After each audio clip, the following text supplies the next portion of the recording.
Assalamualaikum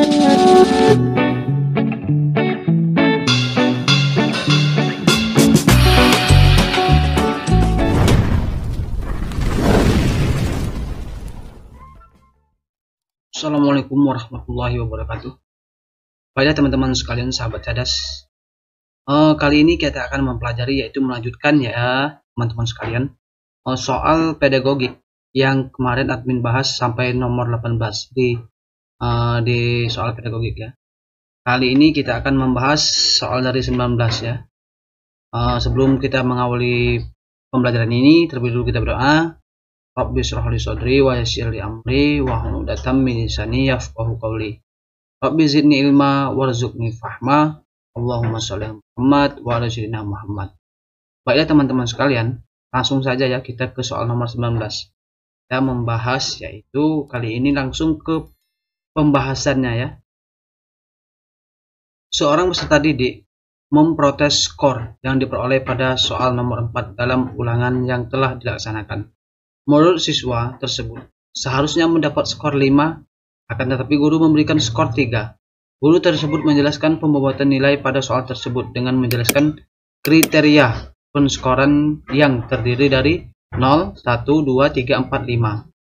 Peserta didik pun mengerti dan menerima skor tersebut.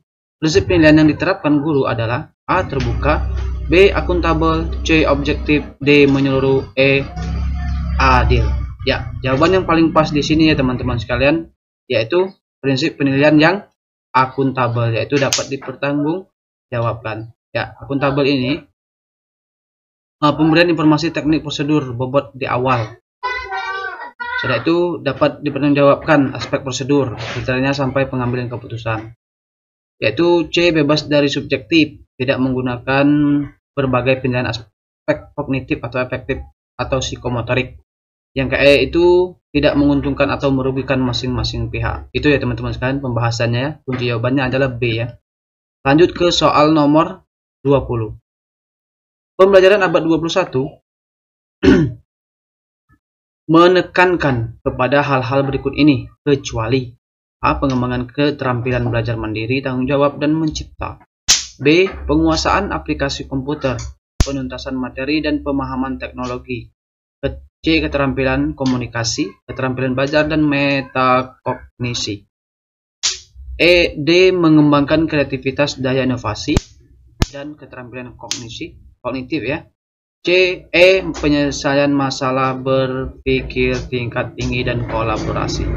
Ya, jadi di sini isian yang paling pas yaitu ya B teman-teman sekalian, yaitu penguasaan aplikasi komputer, penuntasan materi, dan pemahaman teknologi. Ya. Dan itu pemahaman teknologi ya teman-teman sekalian, itu B. Lanjut ke soal nomor 21. Guru dalam memfasilitasi pembelajaran abad 21 sebaiknya A. Memfokuskan diri kepada penguasaan materi, B. Menjadi pengendali utama terhadap materi pembelajaran, C. Memfokuskan diri kepada penguasaan aplikasi komputer kontemporer, D. Mengutamakan agar peserta didik menguasai materi, E. Menekankan kepada pengembangan keterampilan belajar.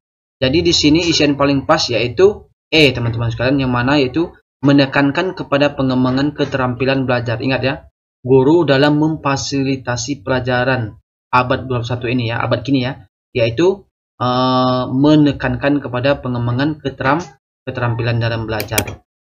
Pembahasannya yaitu di sini A itu harusnya keterampilan proses belajar, B itu harus berpusat pada pendidikan, C itu harus keterampilan proses belajar, D itu harus keterampilan proses belajar, E benar ya teman-teman sekalian. Itu ya pembahasannya. Lanjut ke soal nomor 22. Model pembelajaran ini langsung admin kasih KJ ya, yaitu abad 21 ini menekankan dihasilkannya produk dan menekankan otonomi belajar sejak mulai merancang, melaksanakan, dan mengevaluasi hasil belajarnya. Adalah, ingat ya, menekankan hasil produk dan menekankan otonomi belajar. Maksudnya otonomi belajar itu merdeka belajar ini ya teman-teman sekalian, yaitu A. Pembelajaran berbasis proyek, B. Pembelajaran kooperatif, C. Berani bermain peran dan simulasi, D. Pembelajaran diskusi online. E. Pembelajaran kontekstual. Ya, sangat jelas ya, yaitu pembelajaran berbasis proyek. Karena ada produk ya, dan menekankan otonomi belajar sejak mulai merancang, melaksanakan, dan mengevaluasi hasil belajarnya. Jadi itu ada namanya, yaitu pembelajaran berbasis proyek. Jadi jawabannya adalah A ya teman-teman sekalian. Dimana A ini pembahasannya itu ini ya, menurut Bos Kruse, model pembelajaran berbasis proyek itu PJBL ya, sebuah model pembelajaran yang menekankan aktivitas siswa dalam memecahkan berbagai permasalahan bersifat open-ended dan mengaplikasikan pengetahuan mereka dalam mengerjakan sebuah proyek untuk menghasilkan sebuah produk otentik tertentu ya. Itu ya teman-teman, silakan teman-teman baca lagi di sini ya, panjang ya. Kalau otonomi itu untuk menekankan target sendiri. Maksudnya menekankan untuk peserta didik itu kita menekankan ada target seperti itu ya. Kalau realistis itu pekerjaan nyata yang sesuai dengan kenyataan. Itu ya teman-teman sekalian. Silakan teman-teman baca ini ya, The Faust ya. Lanjut ke soal 23. Jika di silabus ada diksi, yaitu memecahkan masalah sampah, maka itu dapat ditemukan pada komponen silabus: A. Materi, B. Kegiatan pembelajaran, C. Kompetensi dasar, D. Indikator. Ingat, teman-teman harus tahu tentang di silabus ini ya. Ingat, yang ditanya itu memecah masalah sampah. Ada diksi ya. Maka itu dapat ditemukan di mana? Maksudnya di sini ada di K. Nah, tujuannya itu tujuan pembelajaran. Jadi masuknya ke KD teman-teman sekalian, kompetensi dasar. Yang mana kompetensi dasar ini komponen dari silabus ini yaitu Permendikbud ya nomor 22 tahun 2019 kemarin, yaitu identitas mata pelajaran khusus SMP dan SMA, identitas sekolah mencakup nama satuan pendidikan dan kelas, kompetensi inti, kompetensi dasar, dan tema khusus anak SD ya. Materi pokok, pembelajaran, penilaian, alokasi waktu, dan sumber belajar. Teman-teman harus hafal ini ya teman-teman sekalian, komponen dari silabus ini. Jadi teman-teman itu nanti kemungkinan ini keluar lagi ya. Guru itu harus mengetahui apa komponen dari silabus, komponen dari Prota, komponen dari Frosem, komponen dari RPP. Itu salah satunya. Kalau komponen RPP ini teman-teman sekalian, silakan teman-teman catat, boleh di pause. Ini ya. Komponen RPP itu Permendikbud nomor 22 tahun 2019. Ini yang terbaru ya teman-teman, di K13 ya. Terus terus ya, banyak ya, sampai media sampai sumber belajar. Nomor 24. Seorang pendidik perlu memahami landasan pendidikan. Salah satu manfaat mempelajari landasan pendidikan bagi pendidik. Ingat, mempelajari landasan pendidikan itu bagi seorang pendidik seperti kita guru ya, yaitu A. Memahami berbagai karakteristik siswa didik sehingga memandang peserta didik sebagai pribadi yang unik. B. Menumbuhkan sikap berpikir kritis pendidik terhadap perkembangan peserta didik. C. Membantu pendidik dalam menentukan metode pembelajaran yang tepat digunakan dalam situasi tertentu di kelas. D. Meningkatkan perkembangan pola pikir dan pola kerja pendidik tentang bagaimana seharusnya melaksanakan praktek pendidikan. E. Memahami berbagai pasal-pasal undang-undang. Itu tidak, itu ya, sama sekali salah itu ya. Jadi masuk ke D teman-teman sekalian, yang mana yaitu meningkatkan perkembangan pola pikir dan pola kerja pendidik tentang bagaimana seharusnya melaksanakan praktek pendidikan. Jadi kita itu harus menguasai ya kemarin ya, 4 kompetensi guru itu ya teman-teman. Sudah, itu landasannya di sini ya. Ya, manfaat pemahaman landasan itu pengembangan wawasan pendidikan berkenaan dengan berbagai asumsi bersifat umum tentang pendidikan yang harus dipilih. Terus ada meningkatkan perkembangan pola pikir dan pola kerja pendidik tentang bagaimana seharusnya melaksanakan praktek pendidikan. Ini bersinggungan dengan 4 kompetensi guru itu ya teman-teman sekalian, yaitu kompetensi pedagogik, kompetensi ada profesional, kompetensi sosial, dan pribadi ya, pribadian. Terus lanjut ke nomor 25 ini ya teman-teman. Rendahnya partisipasi peserta didik di kelas mendorong seorang guru menyediakan Google Drive agar karya peserta didik dapat tersimpan baik sehingga memudahkan teman lainnya dalam memberikan sumbang saran terkait karya temannya. Hal ini merupakan pengintegrasian teknologi pada domain A. Penilaian terhadap peserta didik, B.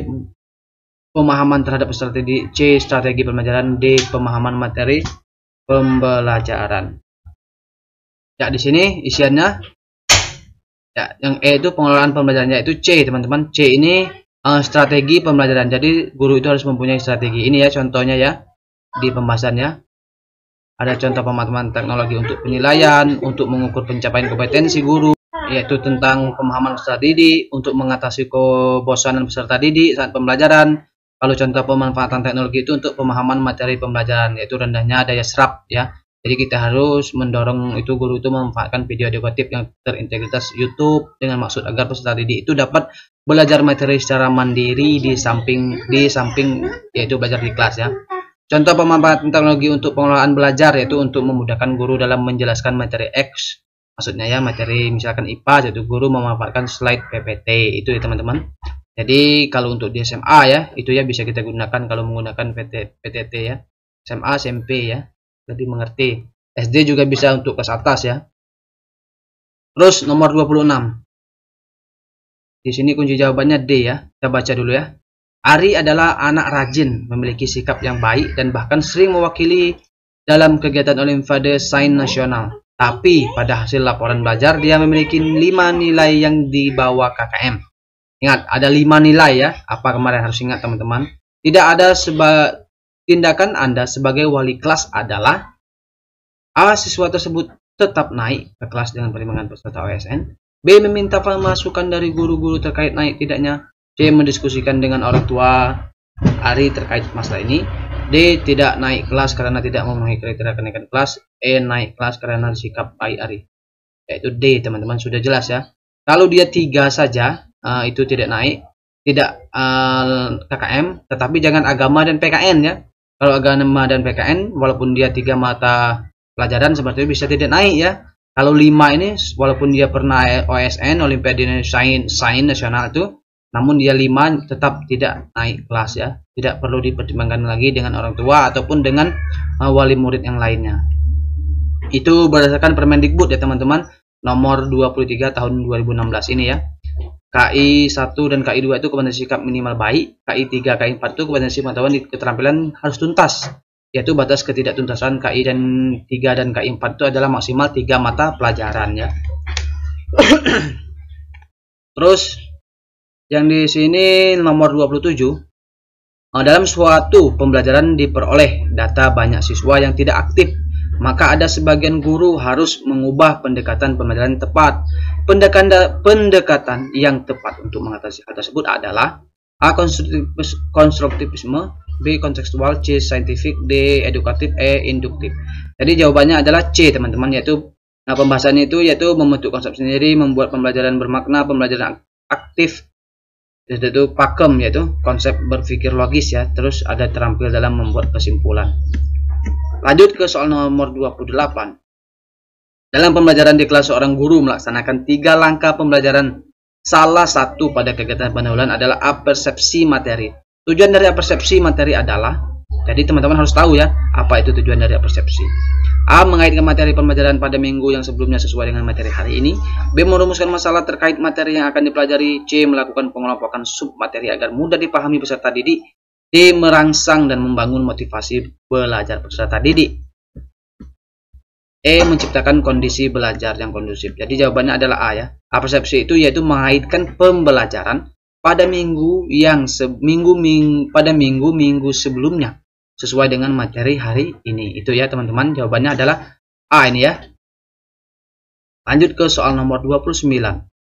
Saat merancang pembelajaran, seorang guru ingin menyederhanakan konsep prinsip hukum yang kompleks sehingga mempelajari yaitu memperjelas penyajian pesan secara tertulis. Media apa yang paling tepat dipilih oleh guru tersebut? A. Bagan, B. AV atau alat permainan deduktif, C. Flipchart, D. Foto, E. Gambar. Ya di sini sangat jelas ya teman-teman. Kalau teman-teman harus tahu itu ini adalah bagan ya paling pas ya. Ya, bagan itu merupakan media yang membantu untuk menyajikan pesan pembelajaran melalui visualisasi dengan tujuan materi yang kompleks dapat disederhanakan sehingga siswa mudah untuk mencerna materi tersebut. Nah ini ya, kalau Flipchart apa itu, kalau AVS silakan teman-teman baca ya. Soal terakhir teman-teman, yaitu soal nomor 30. Pada akhir pembelajaran, siswa diminta untuk mendemonstrasikan tugas belajar yang diberikan guru dengan tujuan agar siswa tersebut mengaplikasikan kemampuan keterampilan yang dimilikinya. dan guru dapat menilai kompetensinya. Instrumen yang dapat dipilih oleh guru untuk merekam hasil belajar yaitu, ingat, merekam hasil belajar. A. Daftar cek, B. benar salah, C. pilihan ganda, D. menjodohkan, E. jawaban bebas. Ingat ya, di sini ada tadi mendemonstrasikan tugas belajar ya, yaitu dengan A ya, daftar cek. Daftar cek ini yaitu pembahasan itu, A itu tes praktik yaitu penilaian keterampilan, B itu tes objektif penilaian pengetahuan, C itu tes objektif penilaian pengetahuan juga. Terus tes objektif penilaian pengetahuan, kalau tes uraian itu penilaian pengetahuan yang E ya. Jadi yang masuk itu keterampilan ya, itu ya. Ya, satu lagi teman-teman, nomor 31 ya. Pak Slamet mengamati teknik menggambar siswa yang baru saja diajarkan, sedangkan Ibu Susi melakukan tes di awal untuk kemudian dilakukan perangkingan yang dilakukan Pak Slamet dan Ibu Susi termasuk ke dalam A. praktik dan tes kemampuan awal lahir, observasi, B. observasi dan tes penempatan, C. observasi dan tes seleksi, D. praktek dan formatif, E. observasi dan formatif ya. Jadi di sini adalah B teman-teman, yaitu dia mengobservasikan dulu baru melakukan penempatan. Ingat ya, di awal untuk kemudian dilakukan perangkingan. Nah, perangkingan kalau yang Pak Slamet tadi teknik menggambar siswa baru saja diajarkan, yaitu dengan observasi ya, mengamati ini ya kata kuncinya. Jadi jawabannya paling pas adalah B. B itu yaitu jenis penilaian berdasarkan bentuk, dan praktek adalah penilaian yang menuntut respon berupa keterampilan melakukan suatu aktivitas sesuai dengan tuntutan kompetensi tersebut. Jadi itu ya teman-teman sekalian, admin harap teman-teman belajar ini dengan sungguh-sungguh. Sebentar lagi kalian itu sudah melakukan tes. Admin harap kalian dapat fokus dan mengejar impian untuk menjadi ASN PDKK tahun ini. Amin, doakan semoga kalian lulus. Amin ya rabbal alamin. Jangan lupa like, subscribe, dan share kepada teman-teman yang lain. Terima kasih. Wassalamualaikum warahmatullahi wabarakatuh.